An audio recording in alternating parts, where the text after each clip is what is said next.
மொழி அப்படிங்கிறது நம் எண்ணத்தை மற்றவர்களுக்கு எடுத்து சொல்கின்ற ஒரு வாகனம் அப்படின்றாரு.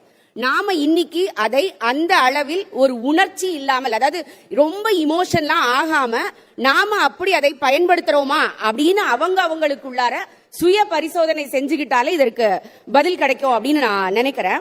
ஏன் அப்படின்னா இன்னைக்கு இருக்கிற காலகட்டம் இருக்கு இல்லையா, நாம என்ன சொல்றோம், தமிழுக்கும் அமுதென்று பேர், கண்டிப்பா ஒத்துக்கிற, தமிழ் எங்கள் உயிருக்கு நேருங்கிறோம். ஆனா இன்னைக்கு இருக்கிற யங்கர் ஜெனரேஷன் என்ன சொல்றான் அப்படின்னா, எனக்கு அமிழ்தம் எல்லாம் வேண்டாம், 2 மினிட்ஸ் நூடுல்ஸ் தான் வேணும் அப்படிங்கக்கூடிய காலகட்டத்துல தமிழே தெரியாத ஒரு தலைமுறையை நான் உருவாக்கிக்கிட்டு இருக்கோம். அவர்கள் சொல்றாங்க அப்படியெல்லாம் இல்ல, நாங்க வளர்த்தோம்னு சொன்னாங்க இல்லையா.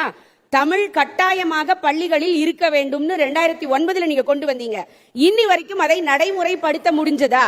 தமிழே படிக்காமல் தமிழகத்தில் பள்ளி படிப்பை முடித்து ஒருவரால் கல்லூரி படிப்புக்கு வர முடியுமா முடியாதான்னு சொல்லட்டும். அவங்க கட்டி காத்தாங்கன்னு சொல்றதை நான் ஒத்துக்கிறேங்க.